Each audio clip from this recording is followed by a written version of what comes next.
This program contains subject matter related to mental health and suicide. If you or anyone you know is in crisis, call or text 988 for free, 24/7, to reach the 988 Suicide and Crisis Lifeline.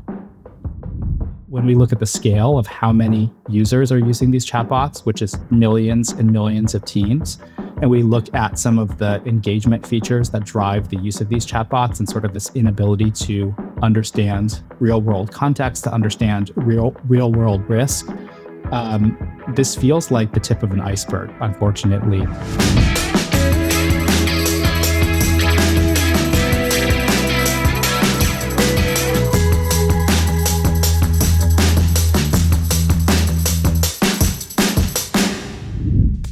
Hi, everyone. Welcome to Ask Dr. Jill, a podcast by the American Foundation for Suicide Prevention, where we consider real mental health questions and discuss answers based on the latest research. I'm Dr. Jill Harkeby-Friedman, AFSP's Senior Vice President of Research.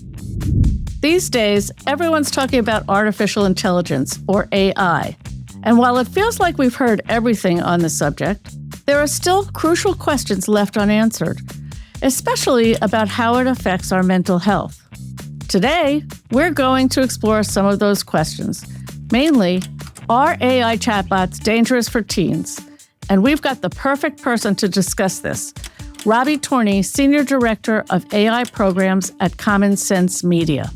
Robbie, welcome to Ask Dr. Jill. Thank you for having me. I'm so happy that you're here today. We have so many questions about AI and chatbots. But before we get to that question, can you tell us something about Common Sense Media and your role there? Common Sense Media is a nonprofit. We're about 20 years old, and we've been helping families and educators and kids navigate different waves of media and technology, from smartphones to social media to now the world of AI.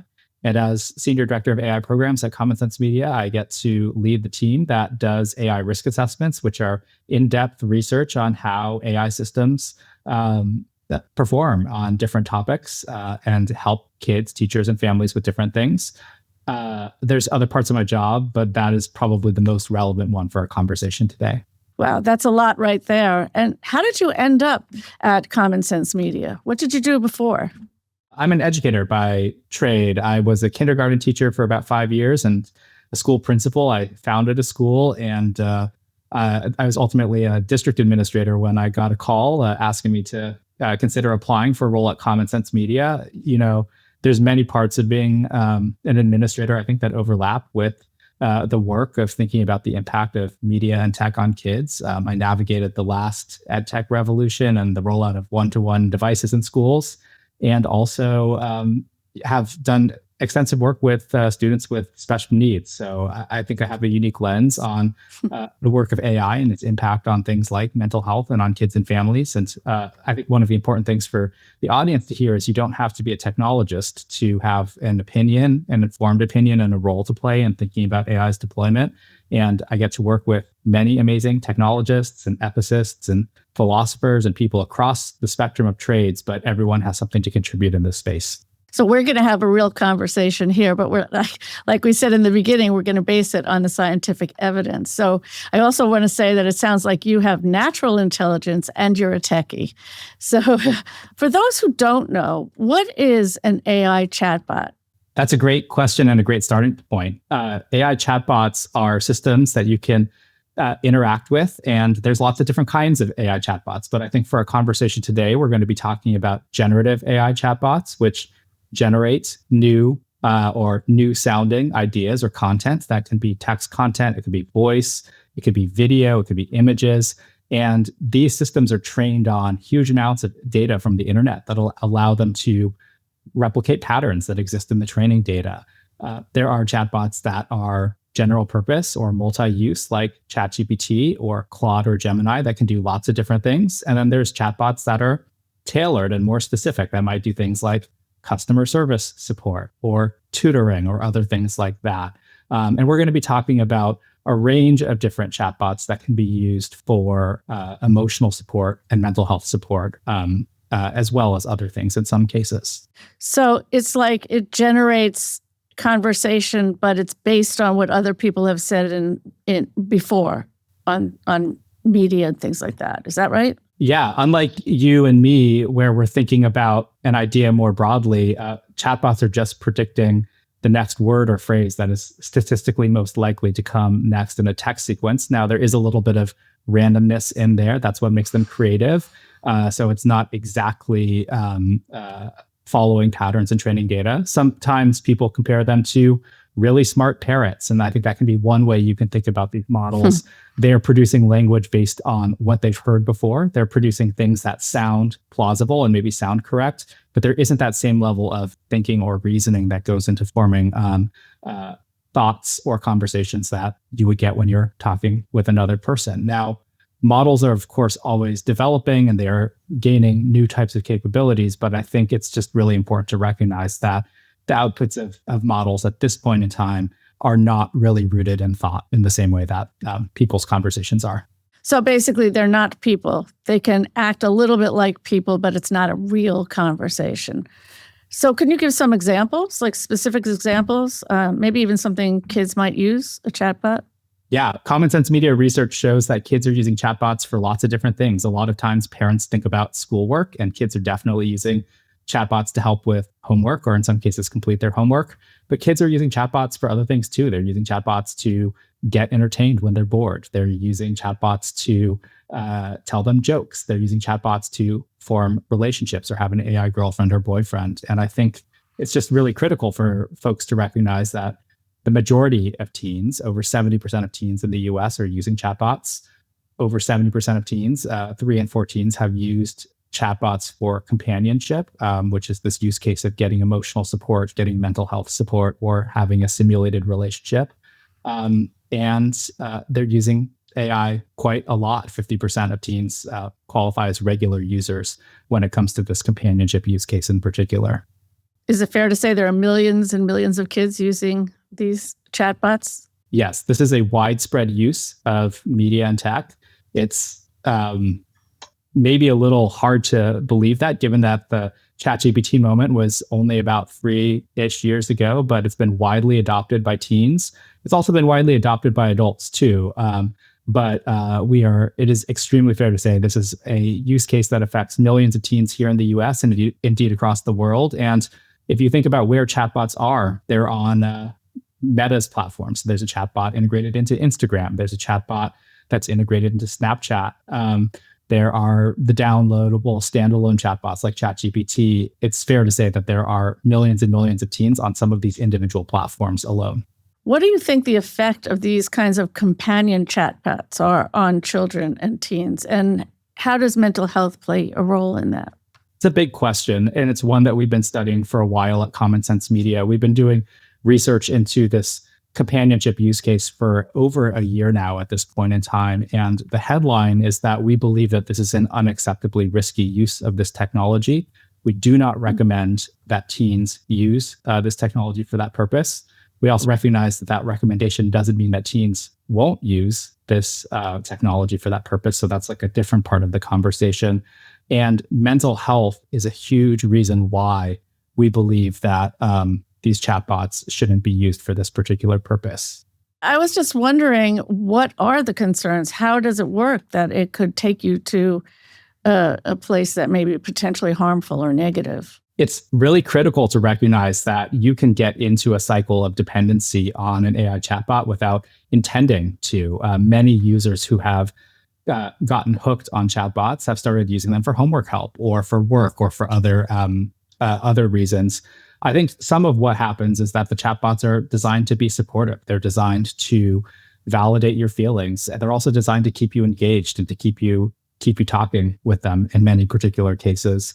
And if you start sharing things with the chatbot that are a little bit outside of the scope of studying, or if you're coming in because you're feeling lonely and you start telling the chatbot why you're feeling lonely, the chatbot is going to respond in ways that are validating, affirming, connected to how you're feeling. The chatbot is always available. And in some cases, they'll reach out and ask you how you're doing with something you talked about before because of the way that their memory or personalization features work.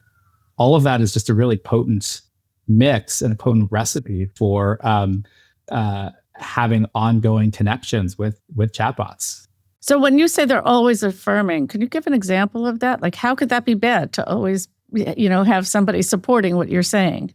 I think we can all think of a time where we provided a friend with some feedback or some push or some, hey, I believe in you, but you need to think about this a little bit differently. Many chatbots aren't designed to do that. So if you say things like, hey, I really think I need to drop out of school. I'm super excited about it. I have all these plans to travel the world.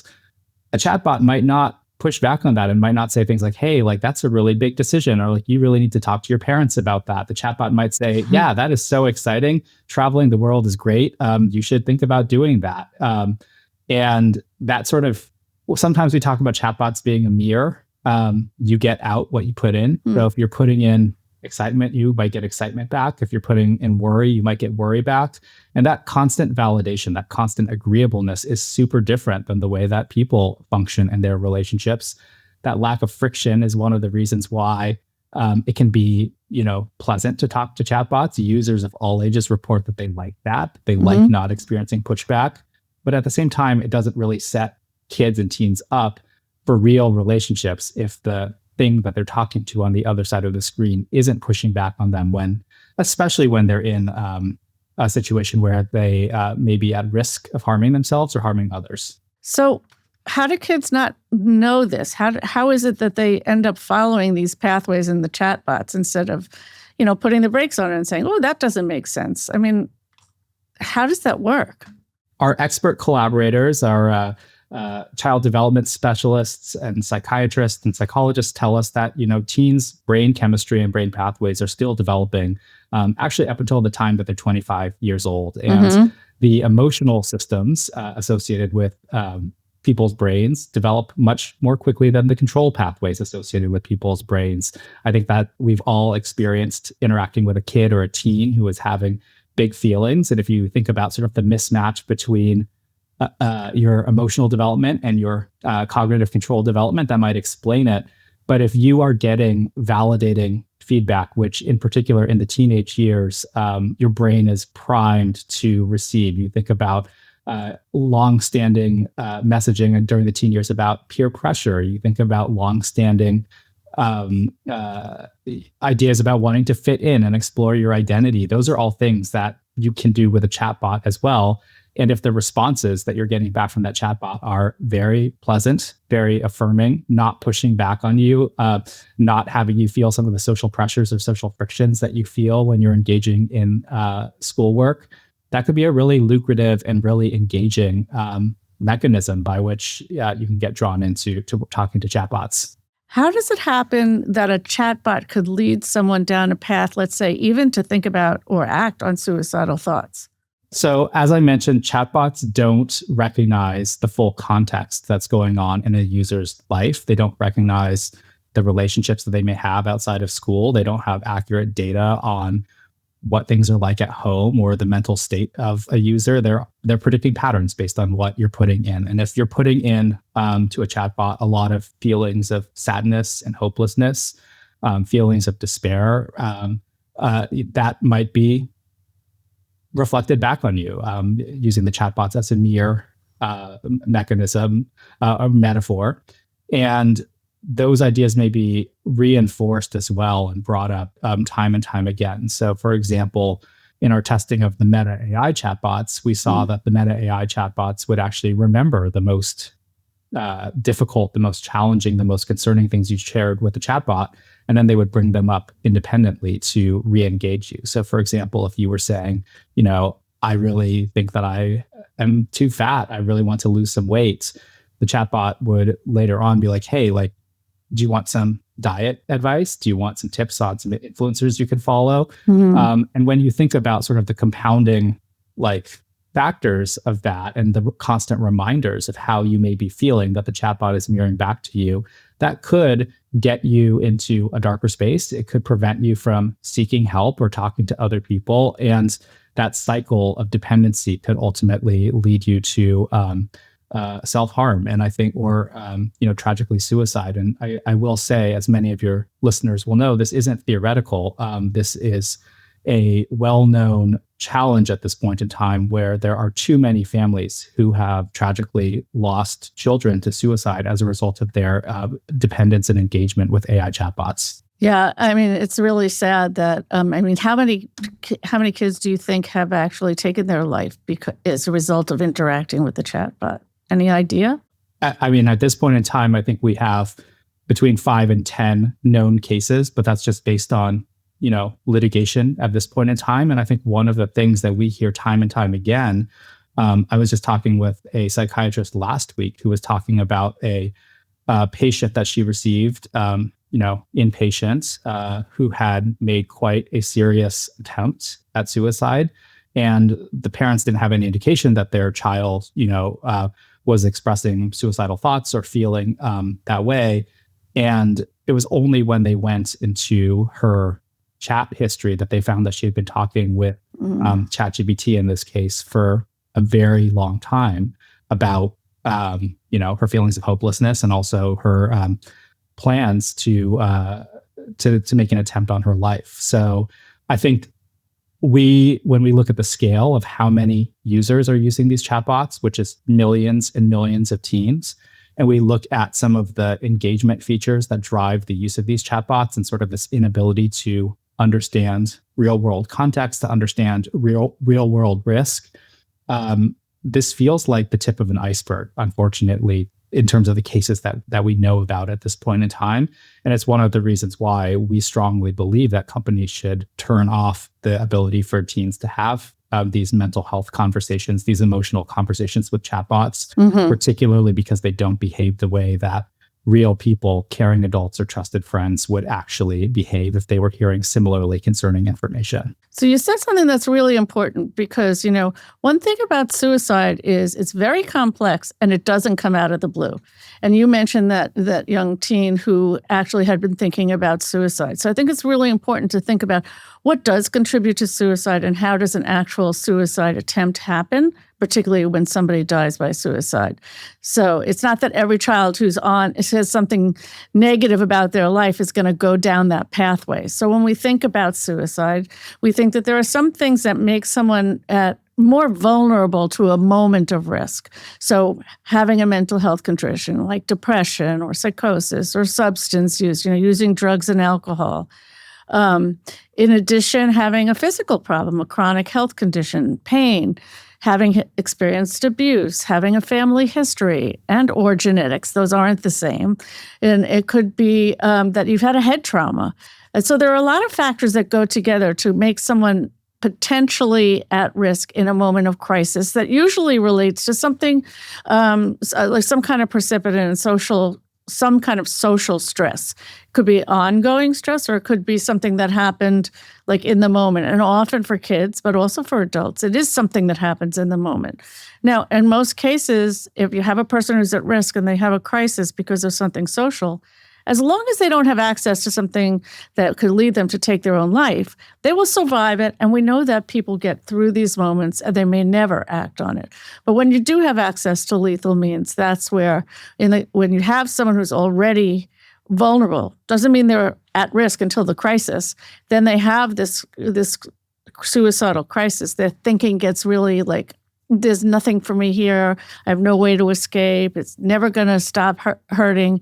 Usually it's getting rid of the pain rather than actually wanting to die. I mean, we know that most people who take their lives just felt like so hopeless that things were never going to get better. And even, we know decision making is affected. And so there are people who think, I love my family loves me, and they'll be better off without me, which is completely it's not really that logical, if you ask me. So all that can be happening, but it doesn't just happen out of the blue. And that's why at AFSP, we're always talking about learning about risk factors, warning signs, and how to have a conversation with someone who may be thinking about suicide. But here you're saying they're having a conversation with a chatbot. They're not, in fact, they may be discouraged from going to people who can help them. And so do you think that the apps at some point are going to get better? Do you think that they'll be more helpful and not go down those pathways with the person? Do you think that's possible? So our risk assessments, including one that we just published on mental health and AI chatbots, do show that most major models have made a lot of progress in this area. They're very good at recognizing and responding to explicit statements related to suicide and self-harm. The challenge, though, is that because they don't recognize context and they don't recognize everything that's going on, they may not respond appropriately over an entire conversation. So, for example, in that risk assessment, you can say something like, I want it to end. The chatbot will provide you a list of hotlines and a list of resources that is very scripted and well thought out. It's something that the companies have thought a lot about. And then afterwards, you can ask it a question related to potentially harming yourself, and the chatbot will answer it, not necessarily connecting the two statements together. We've also seen that the language that teens use to talk about suicide is evolving online. And this is a classic challenge in content moderation in terms of being able to detect the keywords that are associated with how teens are talking about suicide.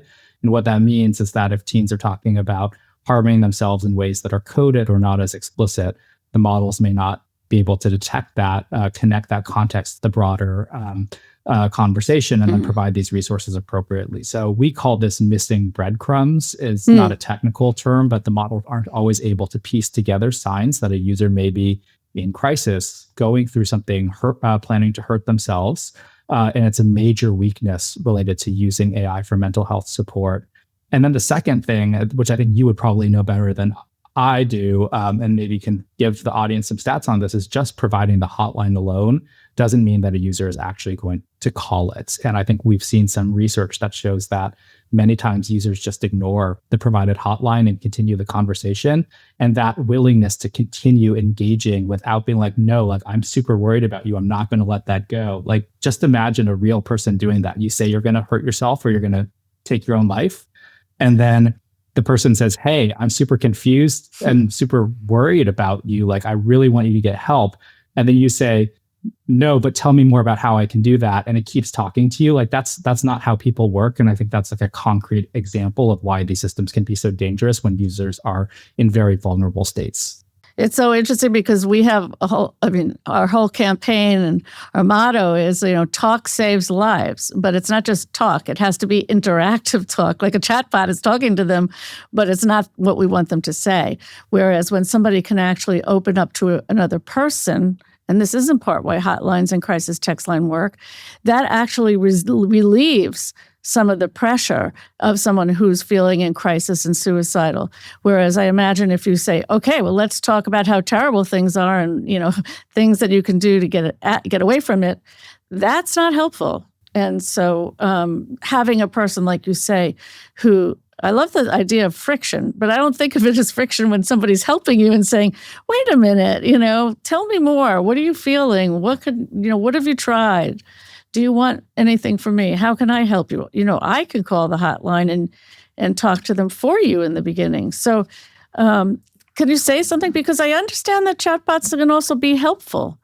So besides homework, what are some other ways that you could take someone who is struggling and a chatbot might be helpful? Or is that not even possible because they go down that road automatically? When we started looking into AI chatbots for companionship, I think we were testing very extensively for some of the positive benefits that people talk about with regards to this technology.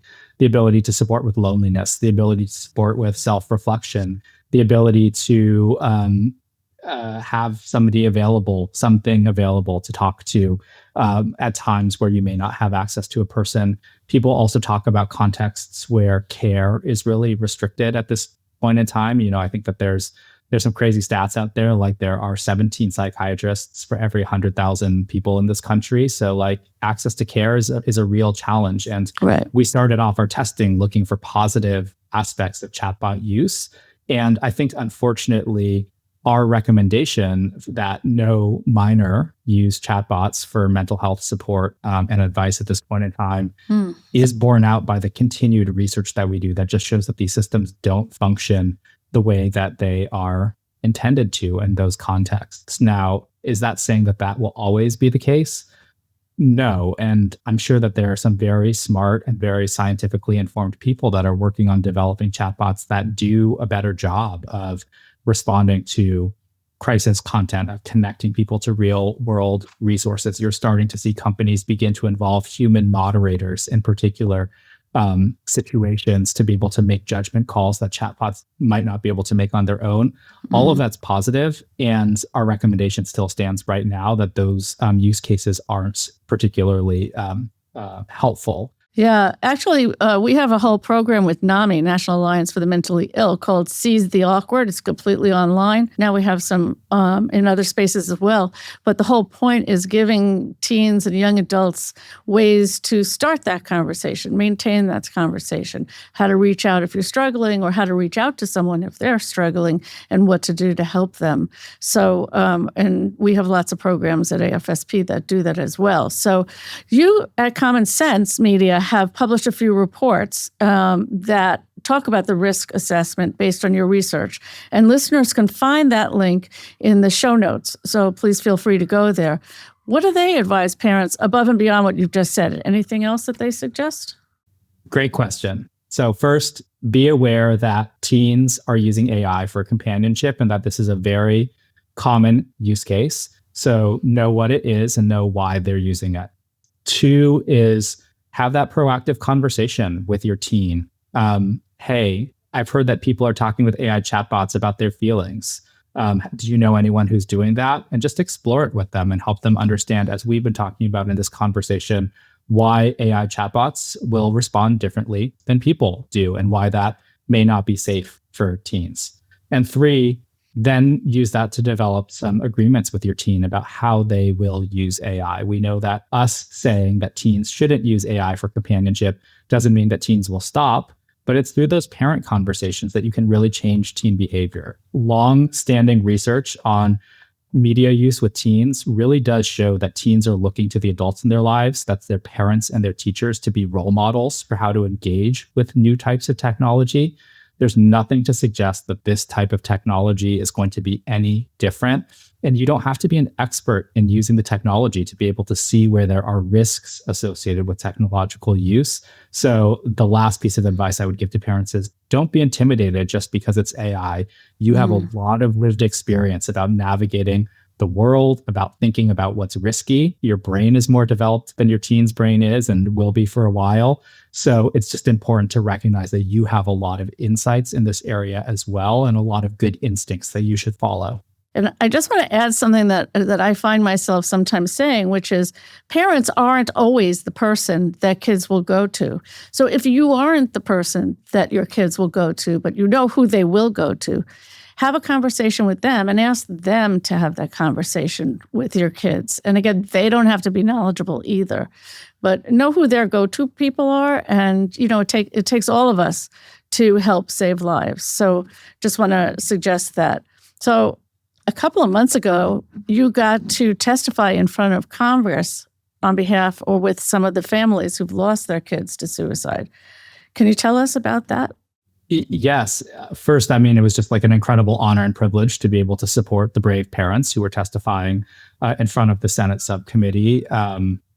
They're really turning pain and very tragic circumstances into optimism and hope that other families will not have to go through similar types of losses. And it's just really inspirational to see them stepping into that space with, you know, the poise and the bravery to be able to speak about their experiences. I think the 2 things that I was able to offer to the conversation that I think are important is just first, the recognition of the scale of AI chatbot use and AI companionship use among teens that our research has shown. And second, just connecting the dots and making it very clear that these incidents of teens taking their own lives aren't isolated. They aren't disconnected from a bigger context and a bigger conversation about how this technology is designed and how this technology is working with teens. That's the other part of what our research shows, which is just that there are systemic reasons why models behave the way that they behave. There are systemic reasons why they fail in the ways that they fail.